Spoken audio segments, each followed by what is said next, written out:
Yahoo! And we're back for, I hope, because I've been doing like one episode per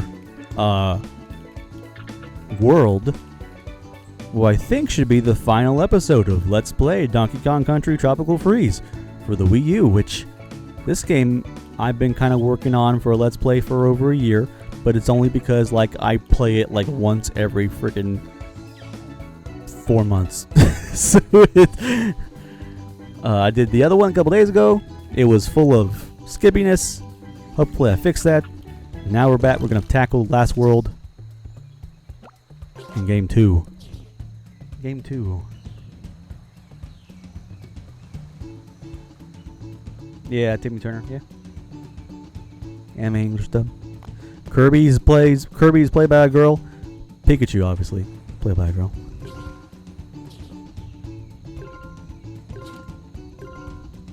Ash Ketchum, played by a girl. Misty, played by a man. Just kidding.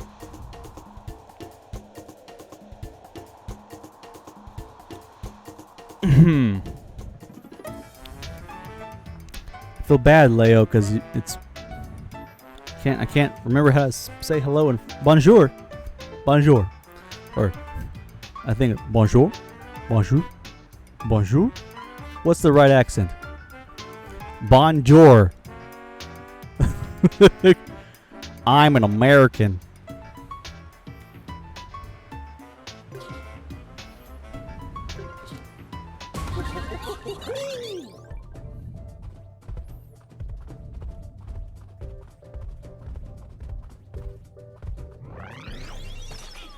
Let's go to school now.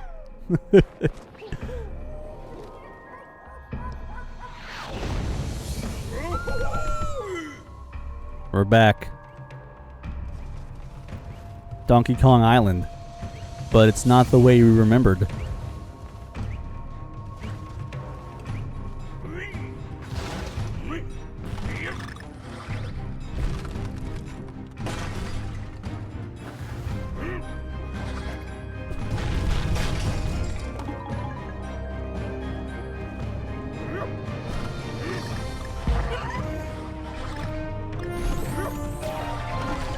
Woo!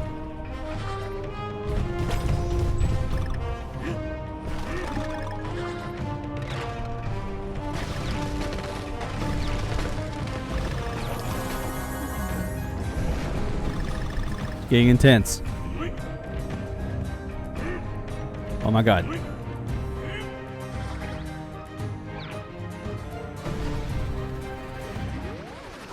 Bonus! I can't get all these.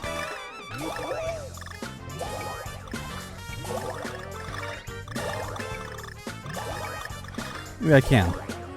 Maybe I just didn't believe in myself. Believe in the gorilla. And the monkey.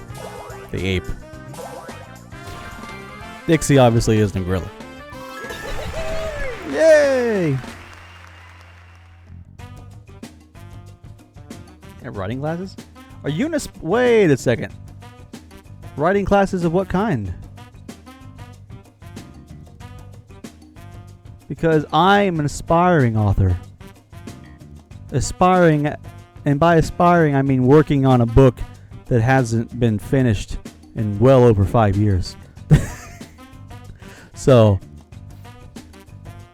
an inventor of stories that is so indecisive about his own creations that he can't push forward. But if you write now, I would love to see your writings, and I would love for you to see my writings. Because, well, really I feel like I almost have to pay people to read my writings. Kind of like the whole streaming thing. Oh. Well, woo! I'm about to say, how do I get out of that? Okay. This is hard. Whoa! We actually did something. Oh, crap. Man, they're up in the game here on World 6. No, it's mine.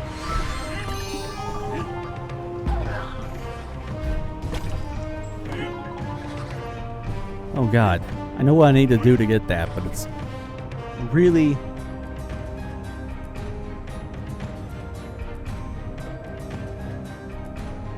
Man! 5 short books, though? Because... Shit. Alright. Alright, that's what I got. Okay. Oh, crap. Okay, no, I'm good. Nope, never mind.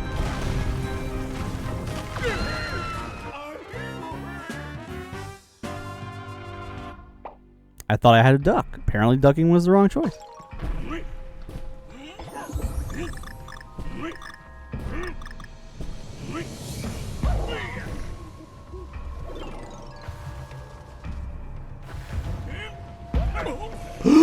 Well, that was the wrong choice too. Wow, this game's brutal now. Especially in comparison to World 1. Ah! Oh, come on. I pressed the jump button. It didn't work. Make maps? Well, see, I could use maps of worlds, too. So we could just do all kinds of fun stuff. I should show you some of my paintings of character. Well, also, mostly what I have is commissioned artwork from others that gave me ideas. And then I sat down with, you know, well, my history, my background in art, obviously, with a degree in it and everything. But I never thought I was actually very good at people, or anything. I finally sat down the other day with my Wacom tablet. I say the other day, a couple months back, with my Wacom tablet and a paintbrush, and went. You know, I was trying to imagine a character's face, but I could never do it justice, and everyone I was commissioning could never do it justice. I just sat down with Photoshop and the Wacom tablet and went, screw it. I'm just gonna paint it. I'm just gonna paint it. No layers. Just gonna do it. And I did it. Ah! I said to myself, wow, that looks kind of good. And then I was like, wait, can I paint people? And I got reference material together and started going psycho crazy and painting really digital paintings of made up characters that looked like a professional did them, that knew what he was doing. And I definitely don't know what I'm doing, or didn't know what I was doing. I was very just, I don't know what happened. I think, well, I don't know. I've always kind of had a little bit of an eye for detail, and if something is off, like not being happy with it being off, and doing it again until it's not off. And I think maybe that allowed me to muster those wonderful paintings, which I haven't gone back to. I was doing one of a character, and I actually ran into a little issue where I was like, I don't know what her feet look like, or her legs. Which you think, well, they look like legs, dumbass. But I mean, it was a weird character. And so then I asked the artist I commissioned for the original artwork for her, so what's going on here with her legs? And she was like, well, I don't know. I'll draw you another one with stuff going on with her legs. I was like, please do that. And that's only just now happened, really. I need to get this banana thing. Alright, so I need to jump on a fish, which is, it's really easy. It's totally simple to jump on a flying fish that's been fired from an arrow from a friggin' penguin.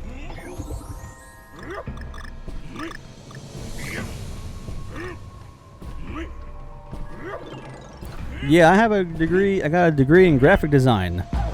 Well, yeah.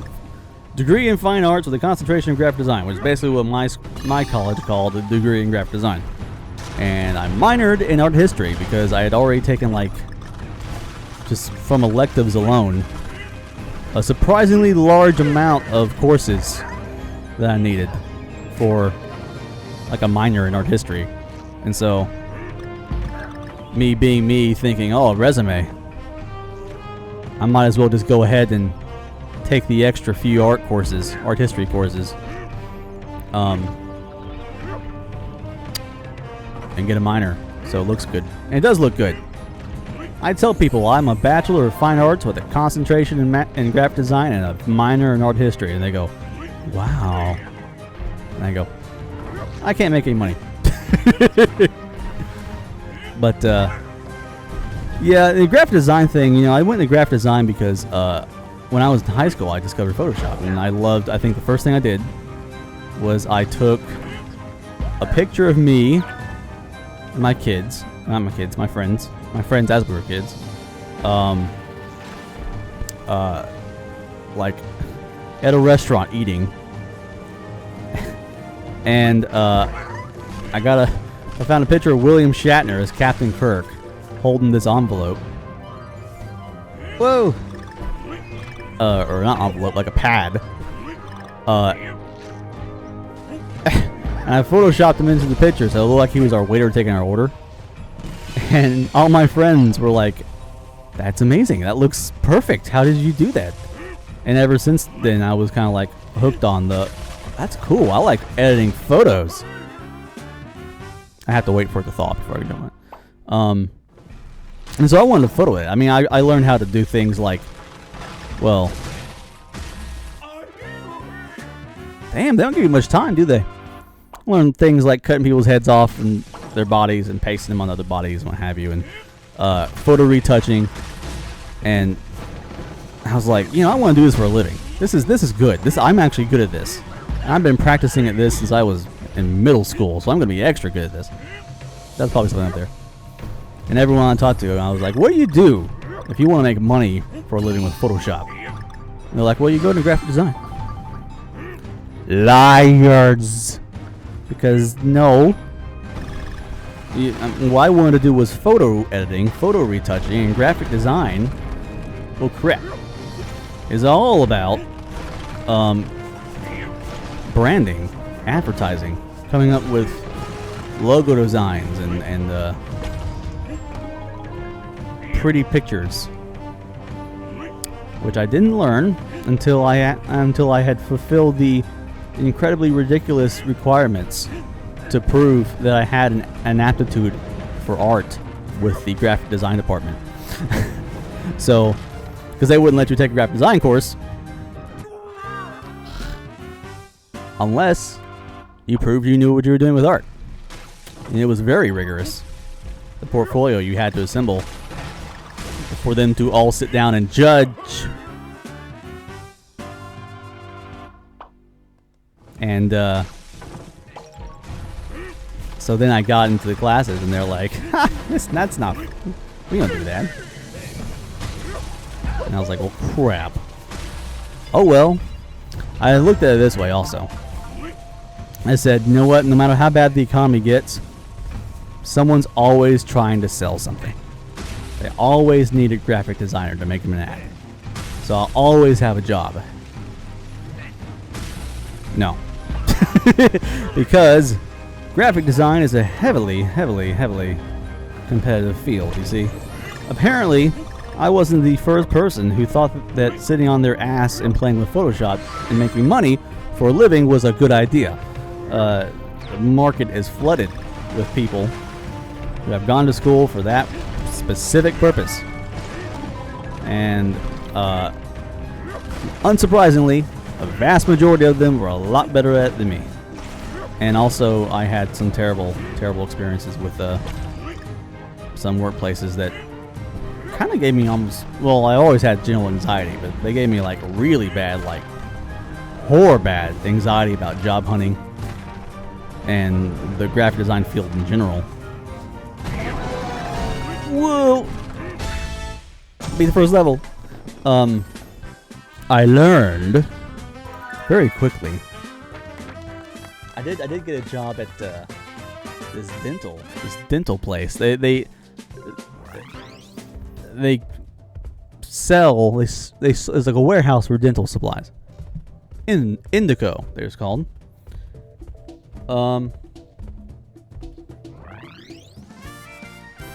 Hi, New Crafter. I'm sorry. I've been talking, staring at the TV. I do play other games, but I haven't played them lately. I've been doing non-stop Nintendo things because I have so many Nintendo things to do. That's great. What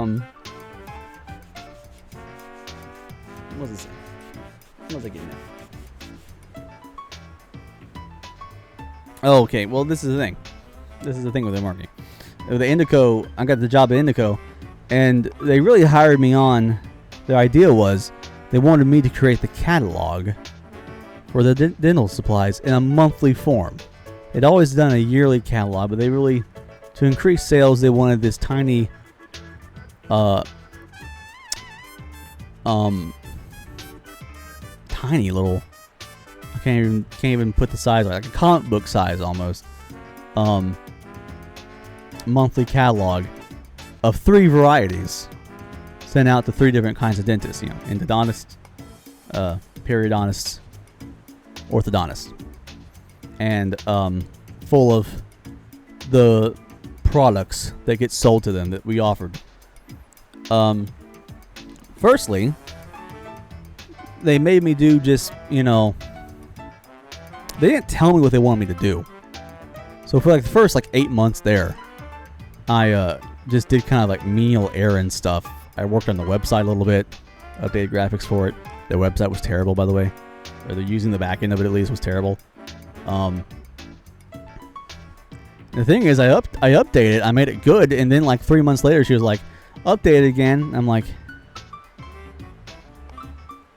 I just ideate, and then my problem was my immediate boss went to school for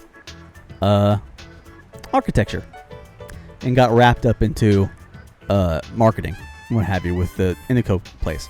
So she was an OCD control freak, as an architect is wont to be, and had not a designer, did not have design experience, and not a good design director, essentially. So the idea that I had ideated already through multiple iterations of different graphic designs and had settled upon the best solution, which is what you do when you design for the website. Ta-da, we're done. Now it was come up with something new. Do it again, make it look different. Why? We just did it. Do it again. And that was my first clue that something was amok. And then, well, it was a painful experience because I didn't go into marketing, right? I went into design. I have no interest. Really, I don't even want to come up with designs. Does that make sense? I just like the technical aspect of building and creating things in Photoshop. In fact, one of my last teachers I had in college was a guy who was an award-winning graphic designer who owned his own company. And he, I hated him when I first met him because he was rude. He kicked me out of his class and I had to use the computer. But when I finally had his class, he was like, "I'm going to teach this class the way you would do design at a design studio. So you get essentially a little bit of real-world experience." And it's pretty cool. Are we syncing again? Yeah.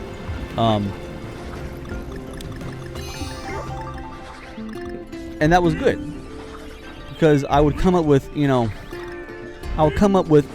I was never very good at ideation, coming up with ideas for things. But, or worse than that, I was never good at deciding on which idea was the best one to go with. He was the guy who showed me, don't worry about that. I am the design director. I decide what we design in the studio. You're the designer. You ideate. You come up with designs for me to view. I will decide which one's the best. And I was always like anxious when I would take him 3 or 4 ideas, like that. He would look at them all and go, "You're worthless piece of. You're terrible design." He'd look at it and go, "That one. That's it. That's our best idea. Let's go with it." And I'll be like, "Okay." And then I would make it, and I would blow his mind, because you gotta remember, we had a lot of awesome teachers for graphic design, but they were like award-winning graphic designers from 40 years ago, before computers existed. They were cutting things out with X-Acto knives and gluing them on with glue sticks to make posters and what have you. So I come in with basically me as a student in my class. Everyone, when they didn't know how to do something in Photoshop, they came to me, because had been working with it since middle school, essentially, playing with it. And all the teachers were old fogies who didn't know how to work a computer, let alone anything else. So I could sit down then with an idea and make something look photorealistic, burned wood, branded into ranch style, rustic, whatever. And he would just go, "Oh my God, it's beautiful. This is a great thing." And so I was like, this class is easy. And when we got to the end of the class, he kind of brought all of us together, and not together, but separately, into his office and asked us if we were actually really going to pursue this graphic design thing. That was really what we wanted to do with our lives. And I said, graphic design was not what I wanted to do. Someone told me wrong what I went into. But as I got into it, I learned to appreciate it. But really, I'm not really, my problem is I'm not really good at coming up with decisions. I like working with the program. And he was nodding his head, and he goes, "My studio is an award-winning graphic design studio. I am an award-winning graphic design director. I'm not hiring. If I was hiring, I'd hire you right now. You're exactly what I want. I don't want someone who decides on things for me. I want to make decisions. I want someone who can make them happen. And I've seen you do that consistently over and over again." And so I walked out of that room like, Heath is the greatest graphic designer in the world. And then I went and worked with this architect that was like, I would bring her stuff, and she didn't understand ideation. I'd bring her stuff. I would work 3 weeks on a catalog. We would have up to maybe 3 days left before it needed to go to the printery. I'd take the catalog to her, and she'd go, "I hate it. I hate the cover. I hate the design. It needs to be redone. Everything about it needs to be redone." And I go, we can't redo it. This is 3 weeks of work. We have 4 days to the printery. We can't redo it. We just have to go with what we have." And she was like, "Would not go with what we had. It had to redo it, and we would be a week late with things. We wouldn't get a catalog out for a month. And whose fault was it?" And she made my life a living hell. And I got a pinched nerve in my lower back, the pinched nerve I complain about on this stream all the time. Still, chronic pinched nerve. Sitting in that chair freaking out over stuff. And then I got fired, because I've never quit a single job. Not any paying job, at least. I refuse to, because my dad has a tendency to call me a lazy, good-for-nothing, go-getter with no work ethic, which is something that probably is one of the most offensive things in my life that bothers me the most. So I have had terrible, terrible job experiences, and I've never once quit. But I've been fired from them because my job, I would stop being good at my job because, like, for, either it was her decision that I wasn't good at my job, or I was having a pinched nerve in my back that felt like, because where the nerve was pinched, someone was standing on my balls 24/7, or I'd be just walking down the hallway and someone would suddenly get the sensation that someone had kneed me in the crotch, and then I have IBS syndrome, so constipation would occur to me, especially when I would get nervous. And people would say, "Where's Heath? Why is Heath inside the bathroom for 3 hours?" You know, there was never... It's a lot of things go wrong there. Oh! And, it was... What the... I want to get this vine. This dude's freaking me out. What the fuck? Okay, we're good. I'm still alive. Not really good, though. I kind of missed it, Dixie. All of my life still with the bombs. Oh my god. I thought I was dead. Anyways. Point of the story being, I realized something very important. Especially with Indico. And that was that I found it incredibly immoral and awful that I would be forced to work and or endure hellish, critiques and anxiety and what have you from doing my job, but because someone else could just claim that I hadn't done my job. Because art is subjective, right? You and I could go to a museum. I could love a painting and think it's amazing, and you would look at the painting and go, "Did a monkey paint that? What is that? It's awful. No, I hate that." And neither one of us is right or wrong, right? But then you go look at like any other job, really, that's not art. And for instance, let's say something. I don't know. Let's say something simple. Your job is janitor. Light bulb has gone out. Your job is change light bulb. Or if you want to get more complex, electrician.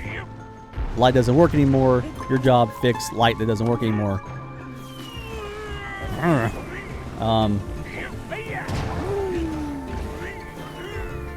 Woo!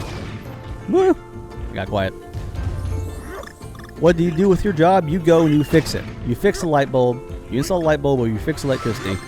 And when the guy who's going to pay you, or your boss, walks in and says, "Have you done your job?" and you flick the light switch on and the light turns on, your boss can't sit there and go, "No, you didn't. I don't like the work you've done.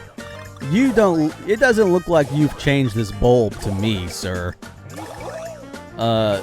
We have to redo this light changing bulb problem all over again. And be late on the project, and I'm gonna blame you because of my decision." That doesn't happen. I realized the worst jobs you can get in the world are the jobs where someone can tell you that you don't deserve a paycheck because of their own freaking opinion. Right?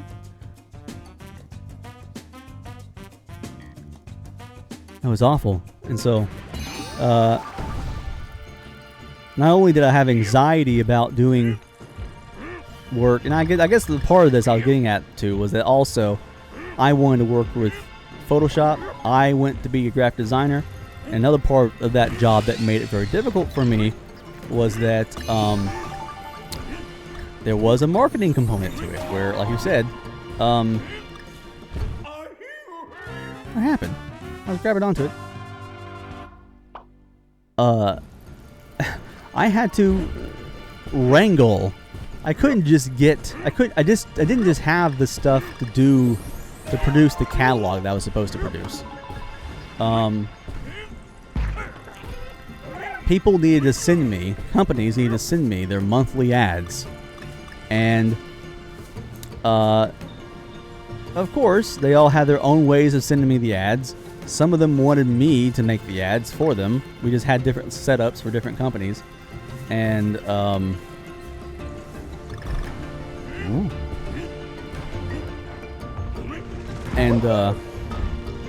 I don't care about that enough to go down there for that.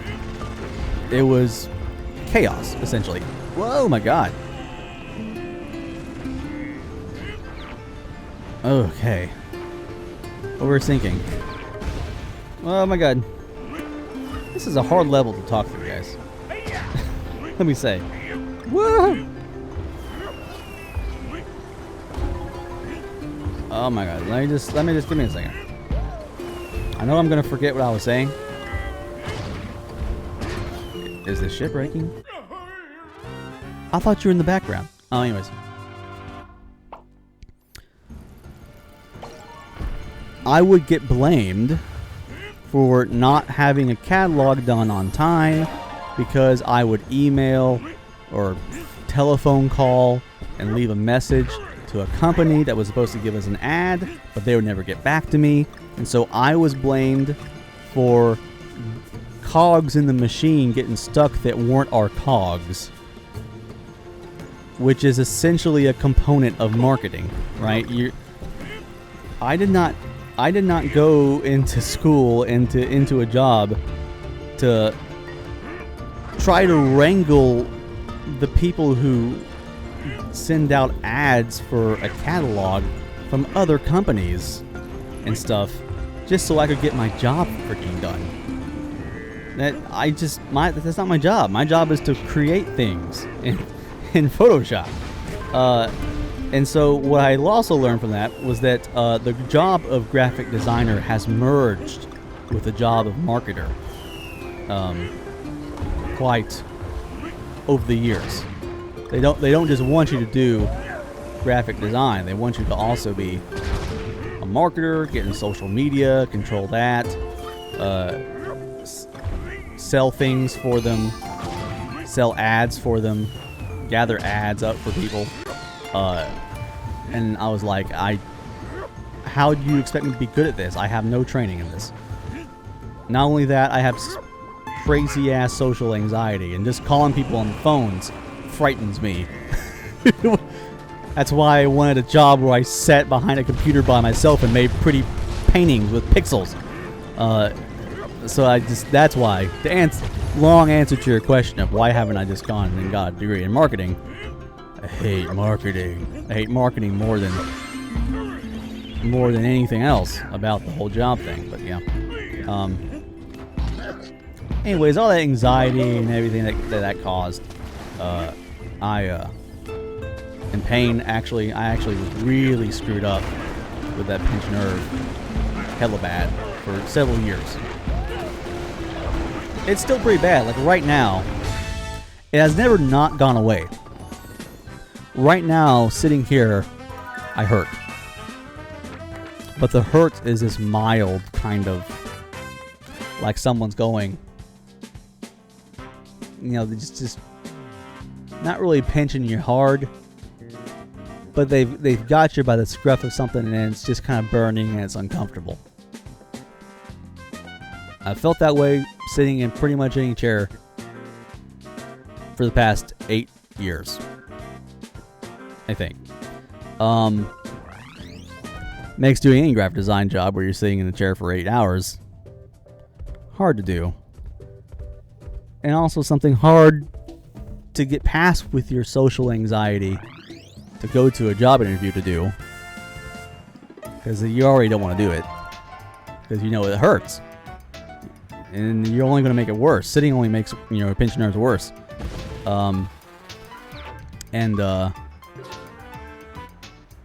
Aqueduct assault. Interesting. God. Yeah. My dad takes dents out of cars for a living. He's an entrepreneur. Goes to car lots, car dealerships. Takes dents out of their cars with metal hand tools. You know, it's kind of an art form, really. And his idea was, I'm okay, fine. You're gonna go 3 to 4 years without looking for a job, sitting here on your ass, afraid of shit. Actually, he would even give me the benefit of that I was afraid. I was a lazy, good-for-nothing that had no work ethic. That was that thing I always heard for years and years and years growing up. But he finally decided, well, okay, I'm gonna teach you the trade of dent repair.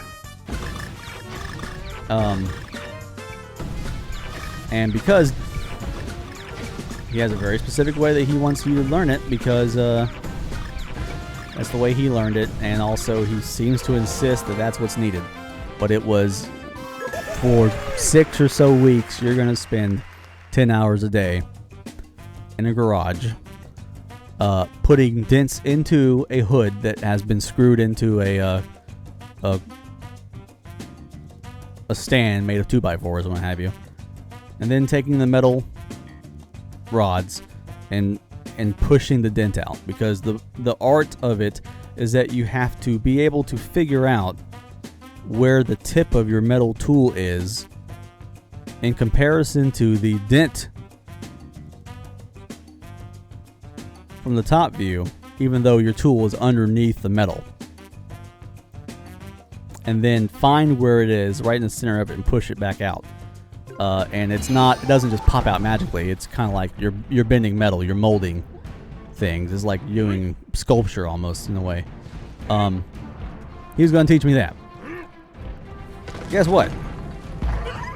Probably not hard to figure out that not even 10 hours, more like 2 hours of leaning over a piece of metal in the freezing cold was making my pinched nerve light on fire.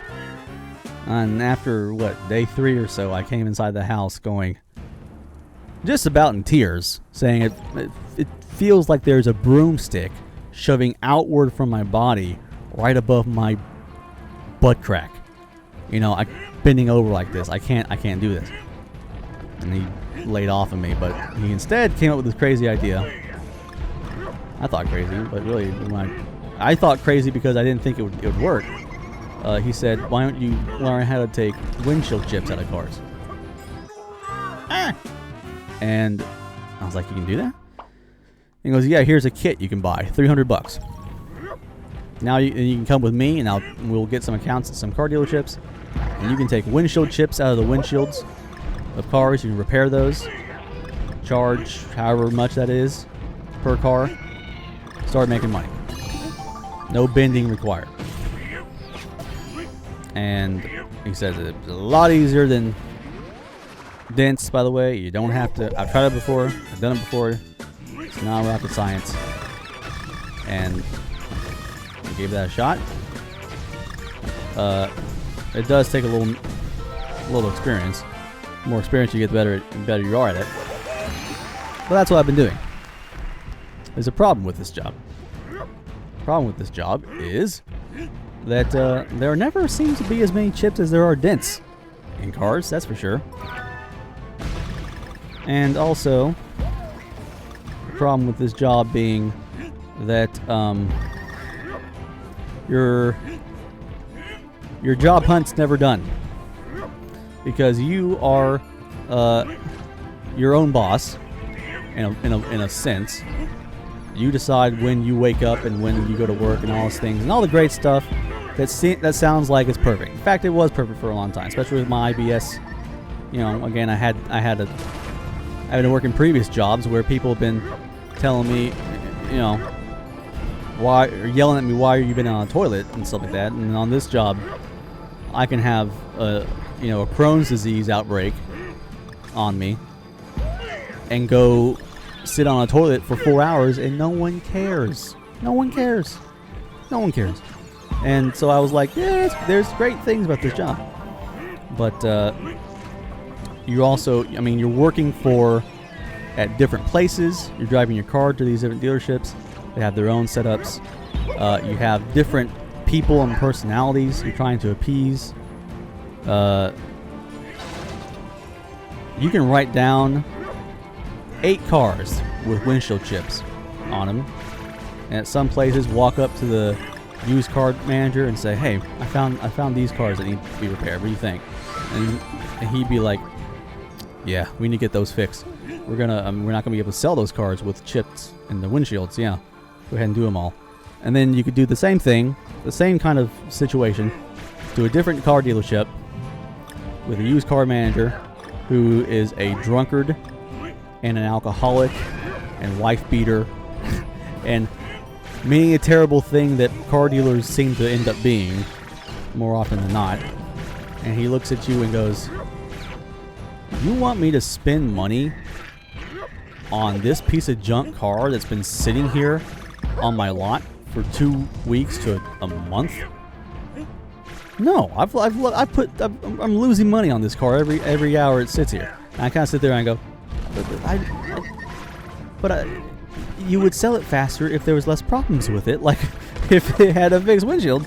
But they don't see it that way. They see it as a numbers game of how much they put into it and how much they can get out of it.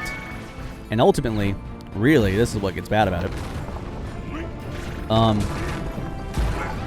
Say you've lost an account, or say you need more money. You need to go out and get another account. How do you get another account? A job interview. Well, what kind of job interview? You are your own boss. So you walk into a car dealership. Woo! Oh my god. This is hard. Unannounced. Up to some alcoholic who's probably an asshole. Who doesn't want to have... They're not even expecting you. Oh, look at the Donkey Kong in the background. The 8-bit Donkey Kong. That's amazing. And he's holding a Wii U gamepad. I love that.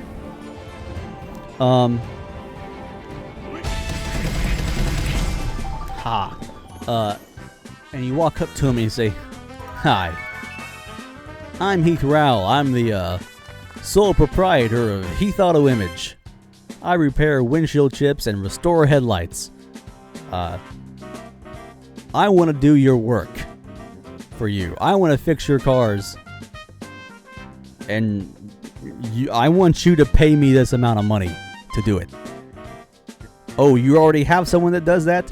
I want you to fire him and use me." How well do you think that's going to go over with someone that is just trying to sell a freaking car so he can go home and binge drink alcohol and listen to his nagging wife or whatever? You just walked in and said, "I want you to spend money." Worst words possible to a used car manager or any general manager at a car dealership. So you are constantly on to be successful. For me to move out of my house, or my parents' house, I need more accounts. But to get more accounts, I have to approach and essentially constantly be on a job hunt for new accounts as I lose other accounts. In the worst case scenario, we're not talking about people who are looking for someone to fill a role and they understand that you're nervous and they're just looking through your resume or whatever. Don't got a resume. There's no resume. I got my kit and what I can do, and it's maybe some pictures on my phone. Now I gotta walk up and you know, essentially order a guy to start using me. It doesn't go over well very often. Sometimes you get lucky and you come across somebody who's like, "Oh man, yeah, we need someone who can repair windshield chips or can restore headlights or something like that, right?" And sometimes, you know, I don't know. My dad has gotten work at some place. He's been shoot away, get out of here, and they cuss him out, what have you. And he's a kind of an angry dude. He can get to be an angry dude. little bit. And so he was mad about it. He was walking away, and he was like, "Fine, I guess you guys don't want a dent taken out of your car for $50." And that's absurd. That's the lowest price for a dent removal of all dents out of a car you'll ever hear. But Matt suddenly made the rude, mean asshole go, wait a second, come back here, come over here. And dump their other guy and use him because he was cheaper.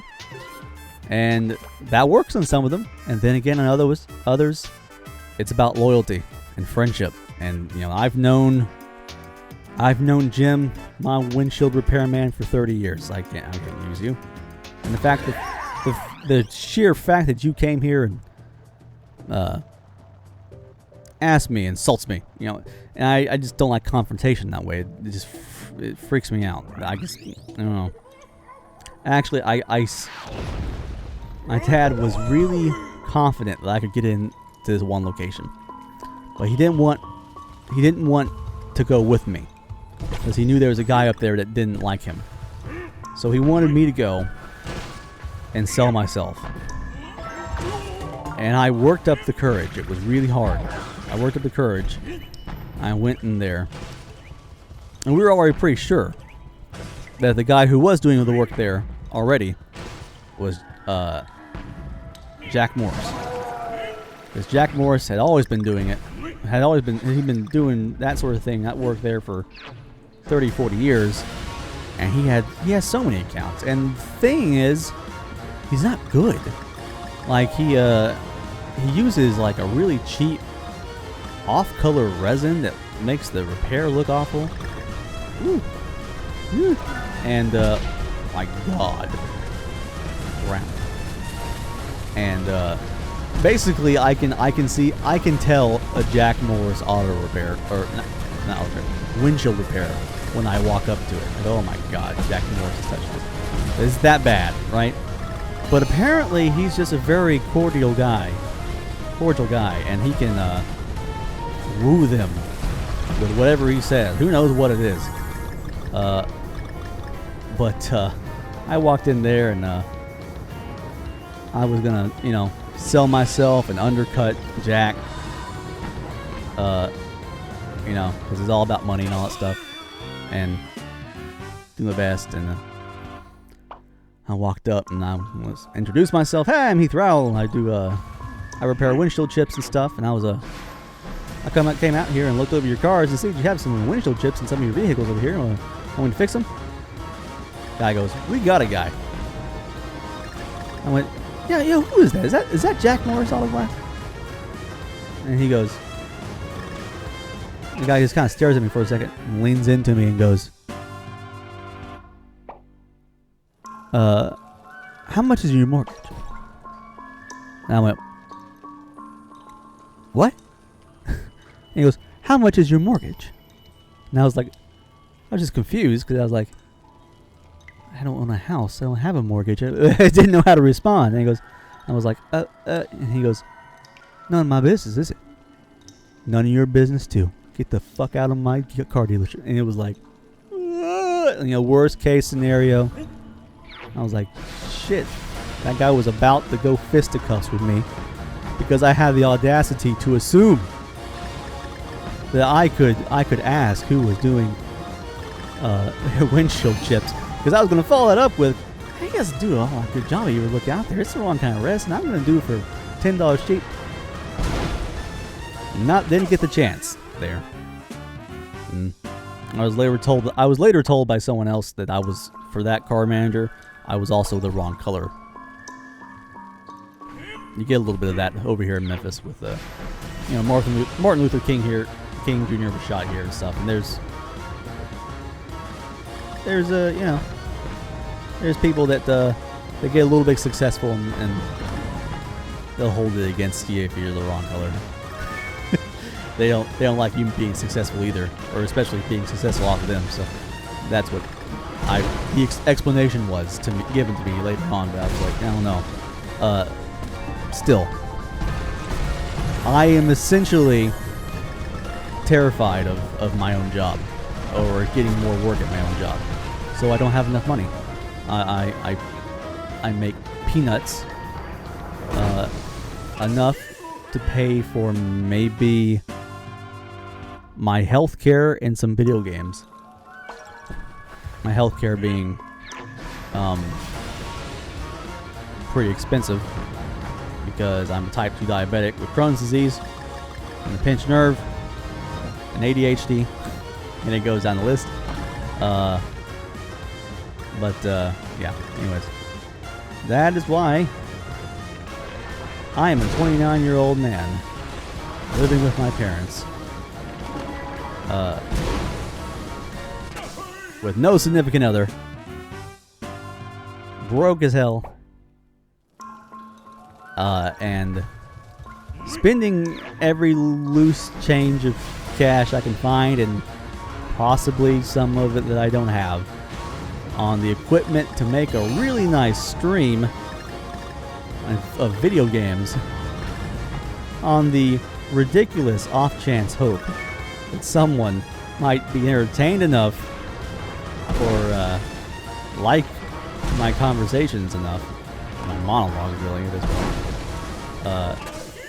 to subscribe and throw $5 at me a month in my spare time. No, that glamorous, is it? No, that impressive either. Yeah. Meanwhile, my sister has a husband and niece and everything, and is the great example of a successful go-getter daughter. I'm at home still. Trying to convince people that gaming is worth money. I don't know. It's a sad sob story, or at least I make it out to be. Maybe it isn't. You know, people are in worse situations than I am, for sure. But I can't say that I don't have trouble sleeping at night. Definitely have trouble sleeping. Definitely worry about being alone and all kinds of stuff. So actually, it's kind of an incentive to come here every once in a while, because you guys, even though I don't hear you or anything, to read you. That was really terrible. That was a terrible run. And you give me some company. You help me forget about the dark times of life, and focus on the good times of life. Because here's the unfortunate news. Really unfortunate news. Like, galactically speaking, like our lives are already over. we are gonna die really, really, really soon. Really, really, really soon. And not only that, but no one will remember that we existed. Do you know your ancestors or who they were? And all of the turmoil and all this stuff that keeps us awake at night, not only does it matter to anyone else, but will not be remembered, just like us. And if you look at it that way, people have asked me, they've tried to be smart.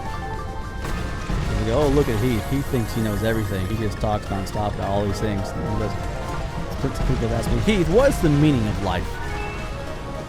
And I tell them, the meaning of life is the pursuit of happiness.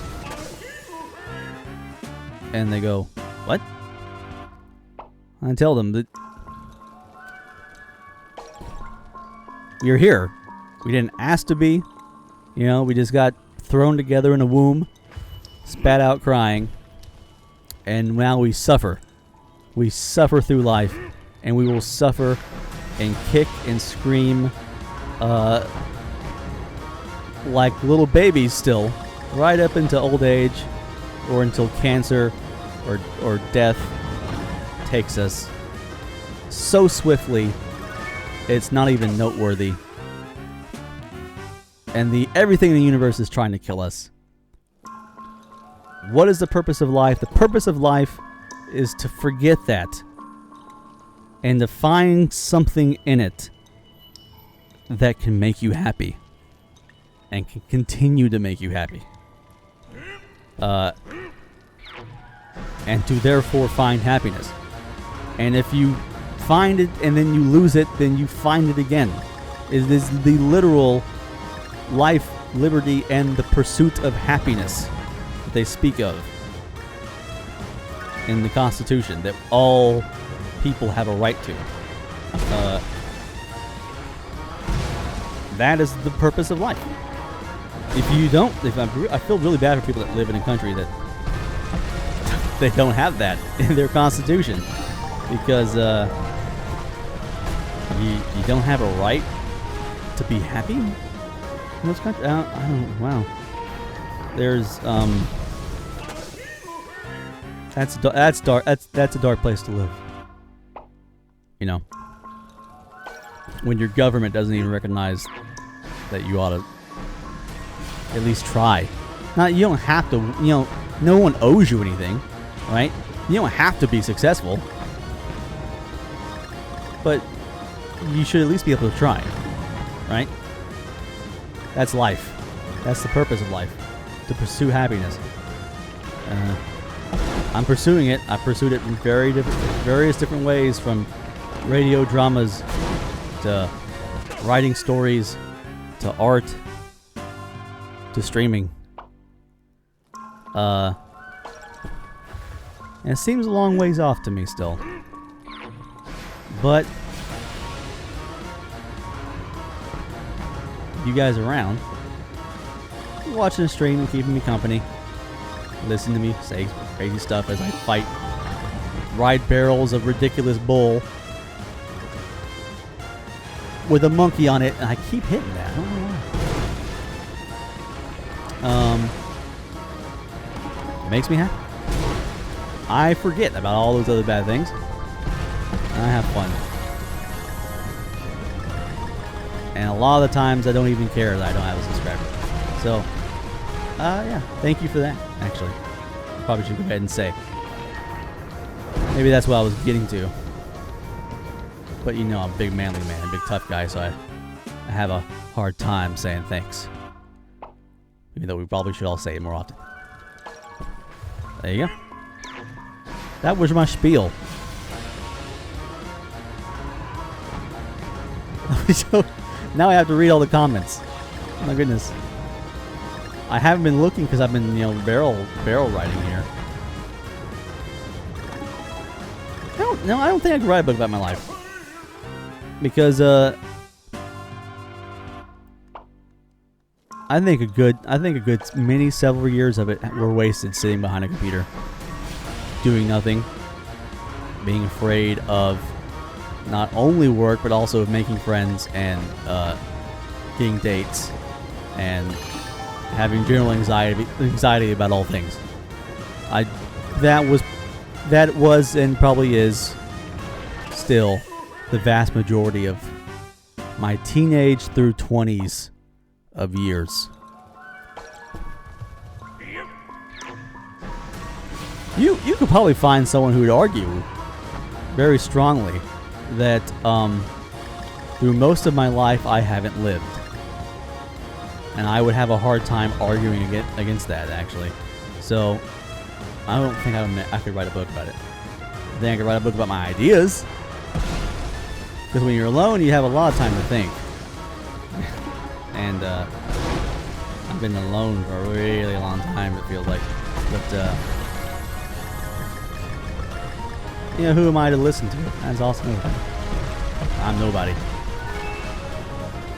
I'm Heath himself, if you knew who Heath was. And I'm streaming Donkey Kong Country Tropical Freeze. Ah, the friggin' barrels! Man, this is hard. This is a hard level.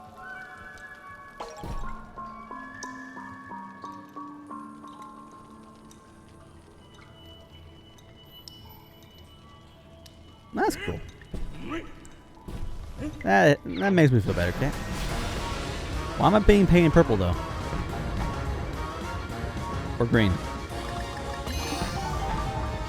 Isn't green the color of envy?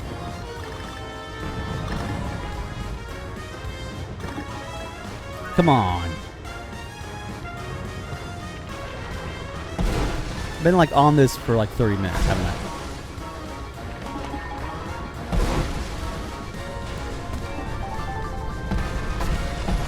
That's why I'm still alive though and have so many lives. I keep hitting that balloon.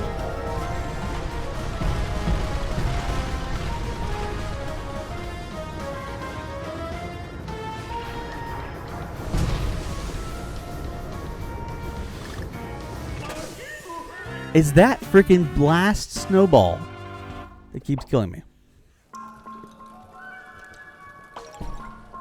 Green is the color of will. I'm not sure if I have a whole bunch of that. According to DC, yellow is the color of fear. I have a whole bunch of fear. I can tell you that much.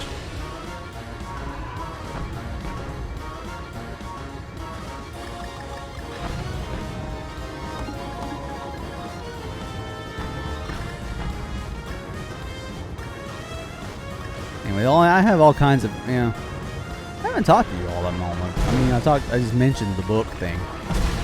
I've also done some radio, audio plays. I wrote them, but I starred in them. Much against my better judgment. I understood that I had no experience in acting. So, I didn't want to star in it. To me, that it was kind of self-serving. Written, directed, edited by, and starring Keith Rowell. Like, it was like, no, I don't want to do that. I'm not that. It's not all about me. I'm not into that sort of thing. I just kind of want to write it and make it, edit it together sort of thing, but someone else can do the acting, someone who can actually act. But the problem with it was that we were also looking for this audio project, good quality stuff.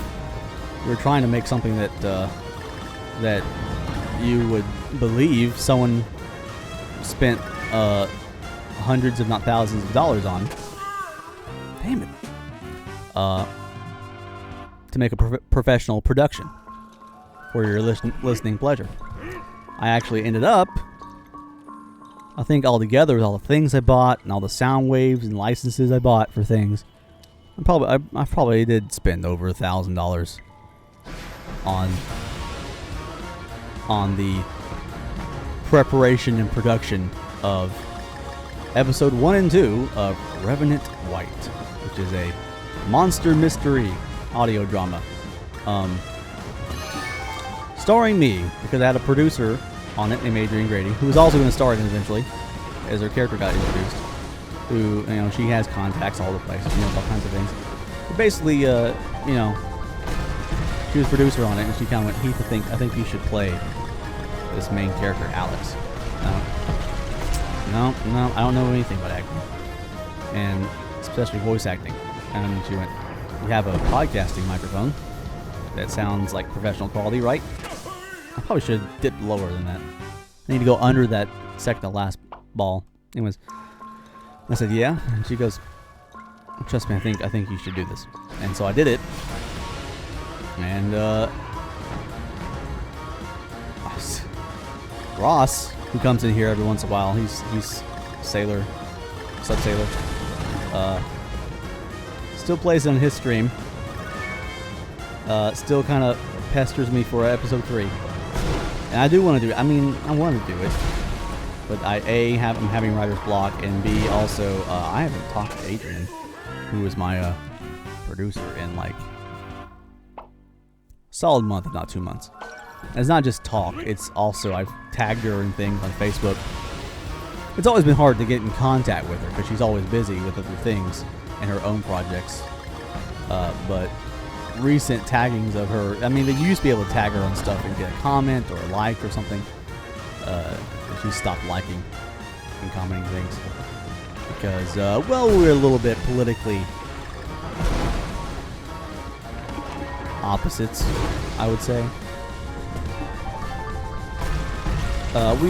We try to get past that, really. I mean, well, let me put it this way. I would say she tried to get past it a lot better than I did. But we were just, safe. I remember to go under it. Come on. Freaking.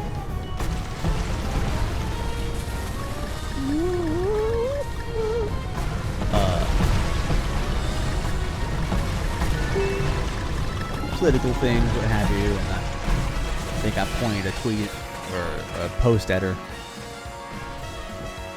one too many times and got her mad or something. Now she won't talk to me. And people will still say, well, so who cares? Was I supposed to make the ball jump? I didn't know that. Who cares, Ethan? Don't you write the thing? Yeah, I write the thing, but I usually get a lot of input on monster stuff from her because she's a big fan of it and all. And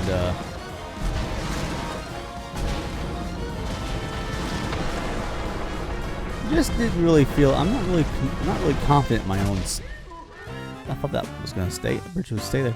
Not really confident in my own. Well, like I've always said, I have a hard time deciding on things. I like having input, and something about Revenant White without its producer, I don't think is gonna work.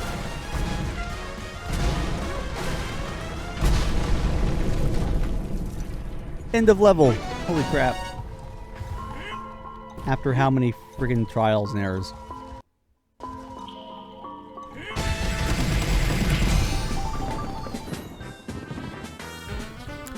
So radio drama thing, it's cool. I mean, you should go check it out. I put a lot of work into it. I put a lot of money into it too.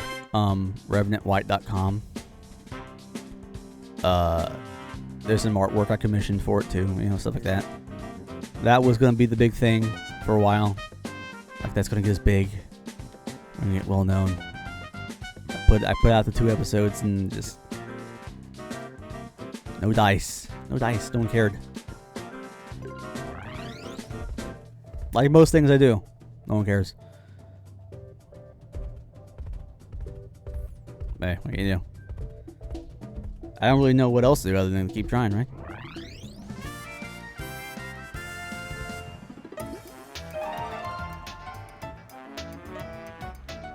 I'm gonna keep trying. There's the sunk cost fallacy. That's an issue. A lot of people fall into this sunk cost fallacy.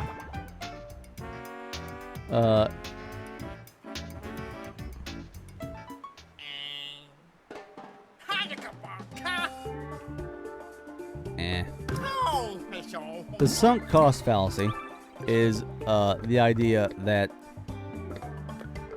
you have gone more than halfway of the way through to something, to a goal, and then you realize, or you have the realization that this isn't the right path for you. This isn't the right path to be on. But then it's not going to work out in the end. But then you sit there and you say, but I've already spent so much time and money and investment in this. I can't quit now.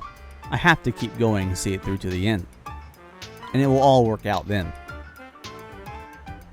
But you already said from the get-go that you realize now it's not going to work out for you. So why do you keep investing money and time and stuff into it? It's the sunk cost fallacy. You hate giving up on it, sort of thing, and everyone does it. And I try to avoid it, which I think is probably why I haven't done Revenant White episode 3, or anything. Because maybe as much as I want to, as much as I think it's cool, and I have friends that think it's cool, it might be a sunk cost thing, People, probably gonna go nowhere, right? It's not even a might. It's like it's not gonna go anywhere, I just know the chances, especially without a producer. So, yeah, do check that out. That was the thing. My book is probably a thing I'm still more so into working on. Just because that's been ideas been floating. Actually, God, it's morphed into so many different ideas. I don't even know what to think. Over the years, and I actually have written of it 80,000 words of a novel. That's a lot of words. That's essentially, that could be the novel if it wasn't still like so far from being concluded story-wise from where I am in the story. But also, the worst thing about that and why I haven't worked on it again is that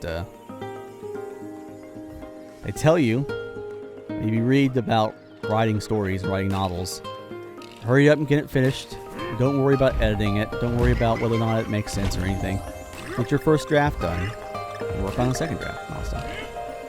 I'm such a slow decision maker because I'm not confident in my decisions that it takes me a really long time to write these things, and the long time comes back to bite me in the butt because I have 80,000 words written and I got 80,000 words through it, and then I realized it doesn't work this way. I need to change the relationship between two characters. They need to know each other and be best friends from the start of the book, which pretty much it renders like all of the book, at least entire chapters, vast chapters, if not all of the book,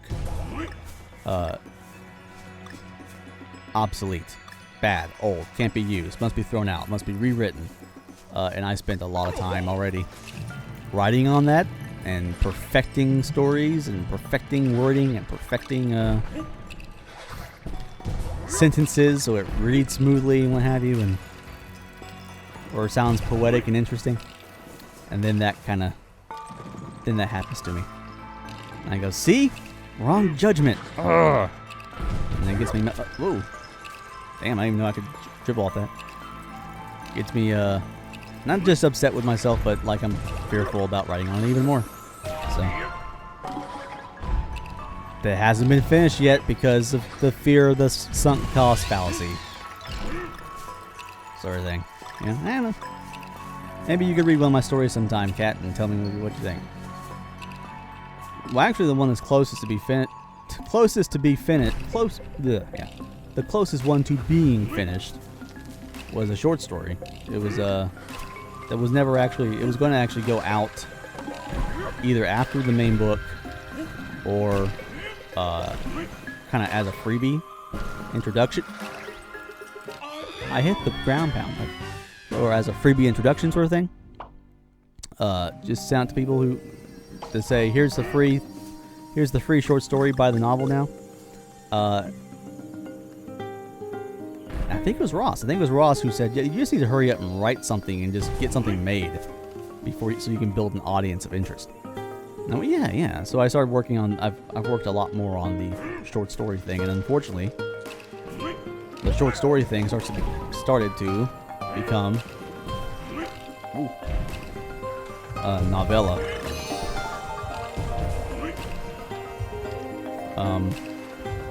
And it's still not finished. But I'm closest to finishing it. So, story-wise, in the universe, this thing that was actually kind of supposed to be, well, it's a prequel, but was kind of supposed to be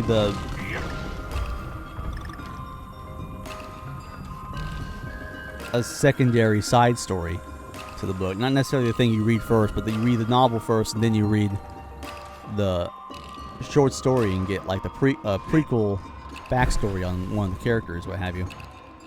That looks like that's going to be the thing that gets finished first.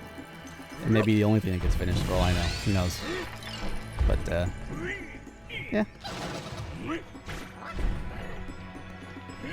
Maybe you can read that and tell me what you think. Who knows?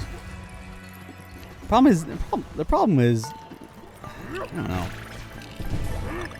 I never feel like I can trust people that I know who are friends of mine that read the things, because then I feel like they're just kind of obligated at that point to say, oh, it's great. I kind of need to find people who don't know who the hell I am or who don't like me and get them to read it.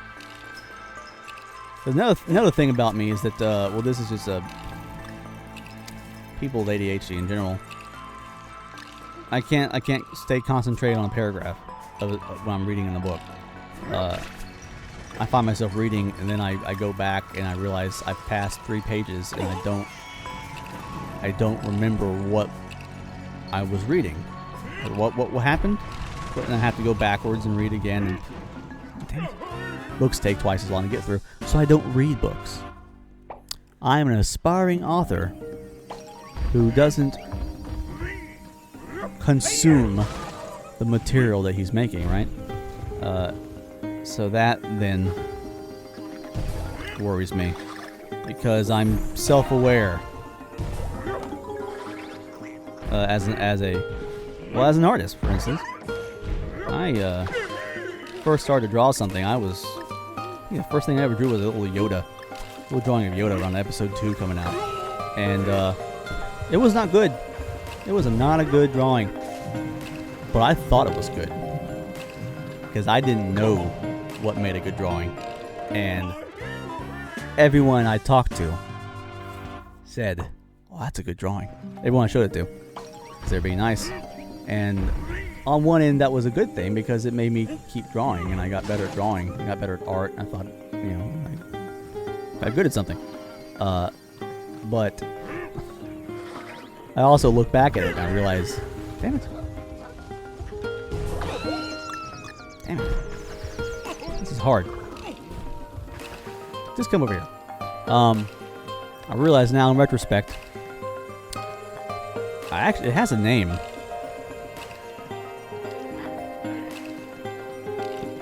The something Kruger curve actually is the name of it, but it's like people who have no experience in something always think when they start out that they're really good at it, and as they get more, the self-confidence they have and their ability to do it always starts out really crazy high, and they do it and they think they've done a great job and what have you, and they haven't. They've done a very poor job. Jeez. And the more experience they get with it, the less confident, it's a line curve, the less confident they end up being in them being any good at it. And then it kind of levels out to where they think they're okay. And that's when you reach expert level, you think maybe you're alright at doing the thing. It's the Dunning-Kruger effect. That's what it's called. I think about that.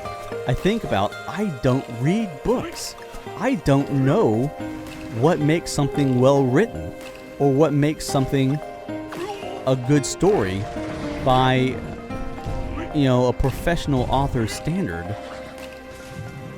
Am I actually writing something worth a shit? Those are the things I wonder. Oh my god.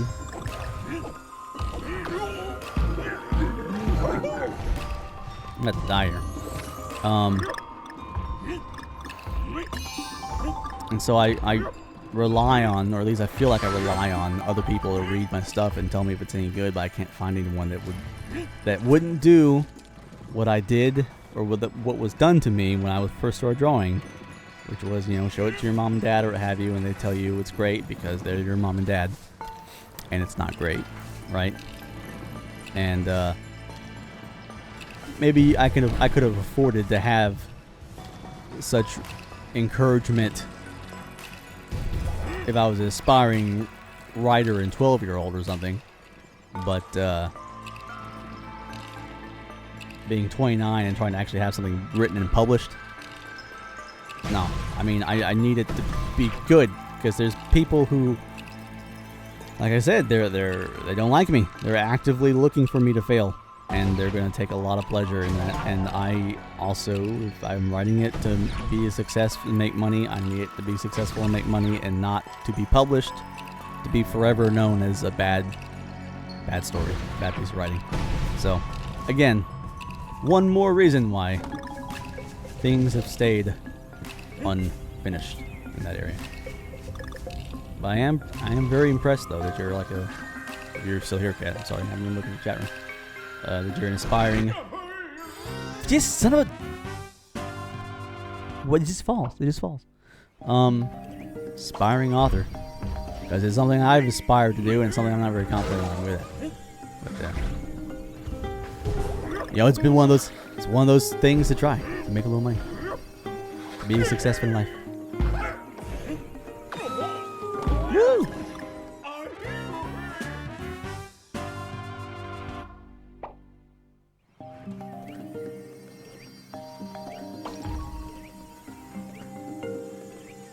To be honest, when I first met Heath, I was super scared and nervous, but now he's like a YouTube friend I hang with. Why would you be super scared and nervous of me? I am like the most goofy ass stupid.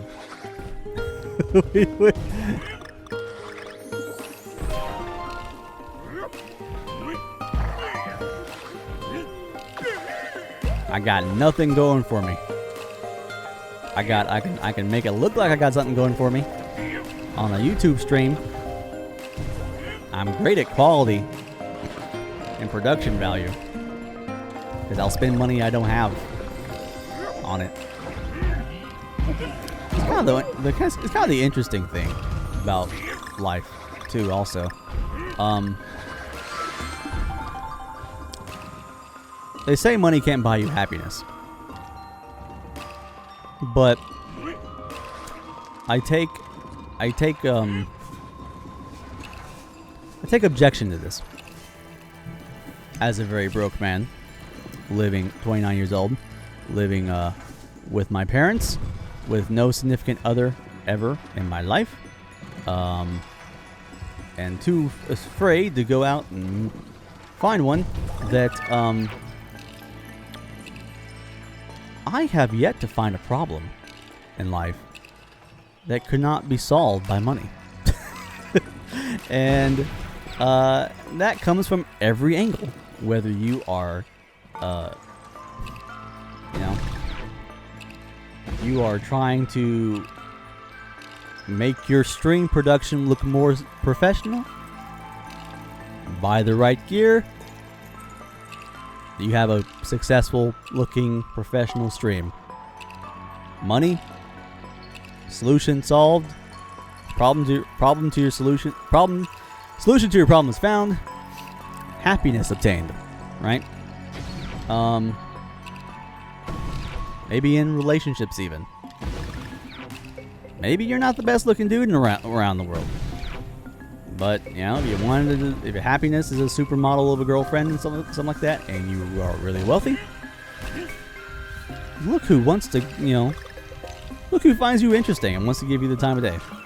Supermodel, Donald Trump. There you go. There's all you. And then all of a sudden, money has bought you happiness, right? So it's not that money buys you happiness. It's that life is about the pursuit of happiness, and interestingly, whatever, I don't even know how to beat that thing. All problems that I have found can be solved with money. So I wouldn't say money is the root of all evil. That is a weird thing to say. There are people that get greedy and do things that we would consider evil as a society because they're in an individual pursuit of happiness, not considering the thoughts and well-beings of their other fellow man. And that creates evil. But money enables the world to go round. This is our ability to freely trade products and services with one another, so we can solve the problems that we have in our lives, and effectively pursue happiness, which is the entire point of life.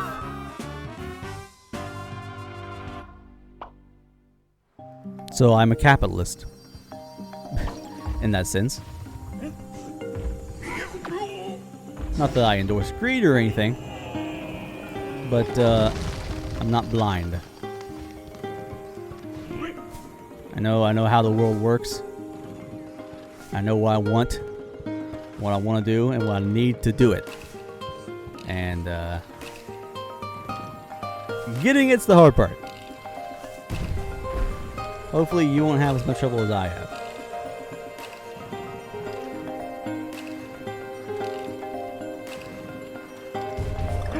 Woo!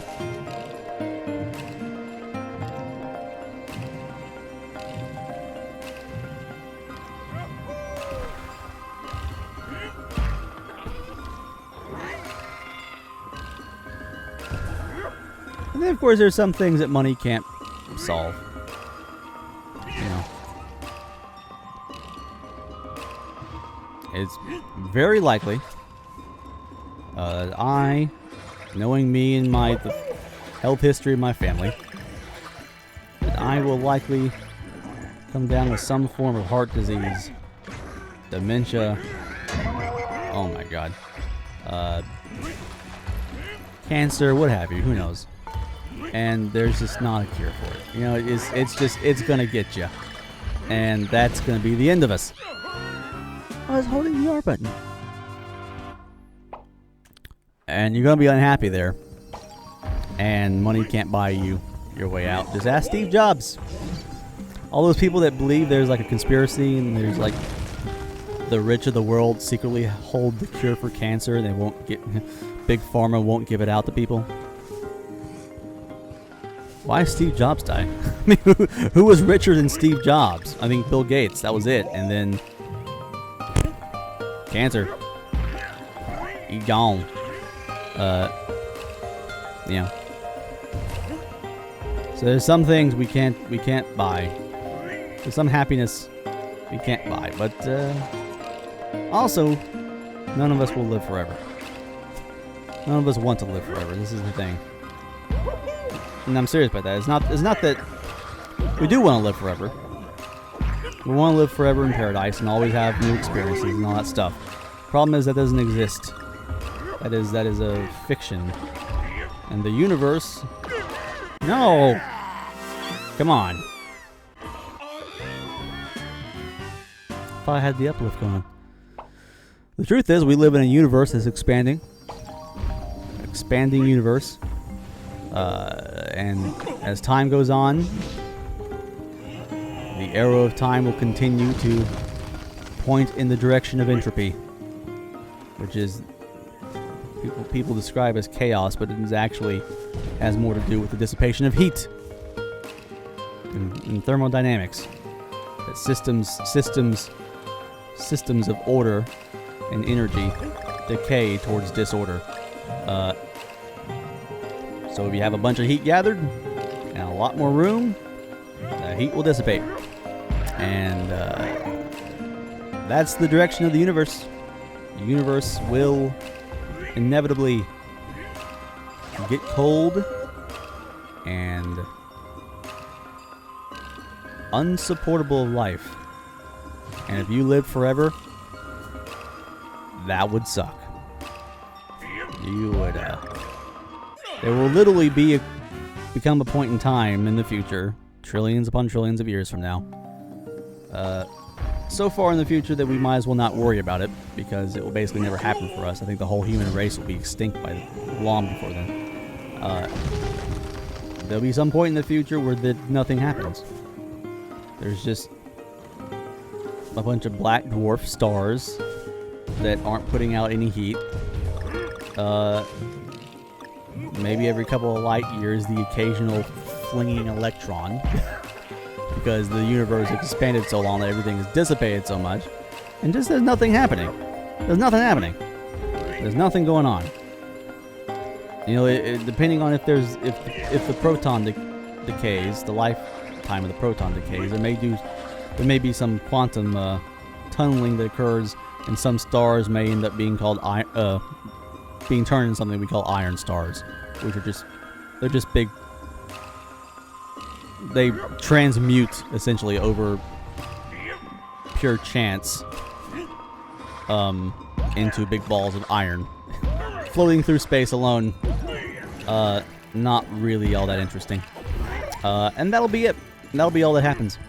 And that'll be all that happens forever. Forever onward, because as far as we understand or know, there doesn't seem to be any sort of end to the universe. God damn it. Get to the end of this level and I keep dying. You don't want to live forever. Oh, I'm getting down. Living forever. There is a point where every human being will say, alright, I'm done. I had a blast, see ya. And want it to end. And, as much as we fear death, inherently, because we didn't sign up for it, and life has a drive to continue living, else it will not be life, is inevitable. So, maybe that's the thing to think about when you say that, when we think about that money can't buy happiness, all kinds of happiness, because money can't buy cures for disease or keep us alive for as long as we want, what have you. We will also therefore be we're mourning something that does not exist, which is forever. We're mourning the loss of forever, and forever was never there. How's that for a poem? And I don't think you should mourn it. Think again. Point of life is the pursuit of happiness. Bam! Like that DK drum, just there. Pursue that DK drum and hit it. Enjoy it. Even though that was a terrible. This is gonna be like the longest. I may have to split this one up because this world, being the most difficult world, it's not like one I'm gonna be able to make in a one short little video, you know.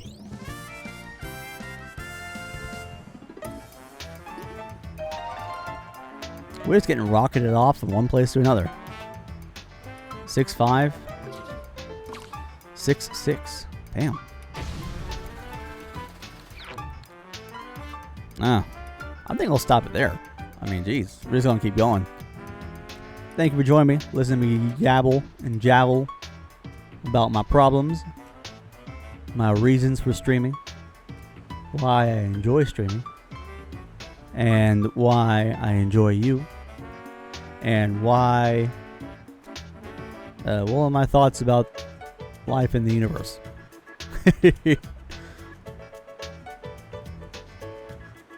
I've had plenty of time to think. I don't have anyone to talk to. So, anyways, I'll see you guys next time. Probably tomorrow. Probably streaming something. Maybe Mario Maker. Kind of feel like Mario Maker. Margaret Wii. There's so many things to stream, but I don't know. I might want to do something like Battlefield 1 even. Who knows? Anyways.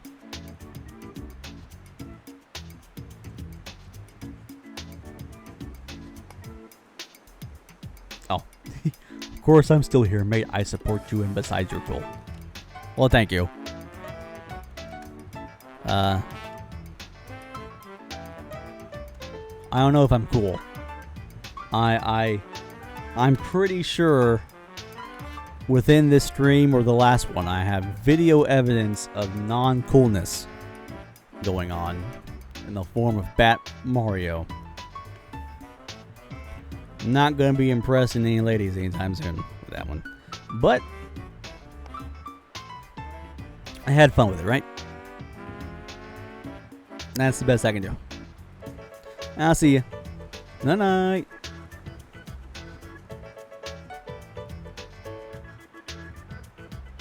If I can ever close this thing, I always cover up the stop button with the chat.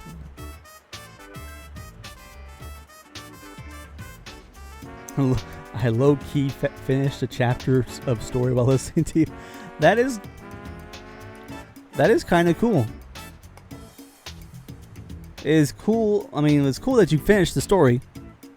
I kind of also then wondered if you were really listening to me, though.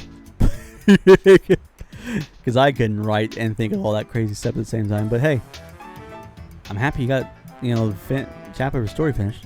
That's pretty cool. Maybe I'll send you something sometime. Well, shoot. Are you in the Discord? Let's say I don't know how to send you anything. You should join the Discord if you haven't. I'll send you a story or something. A chapter of a story, maybe. Or some pictures. Some pretty pictures I painted. Who knows?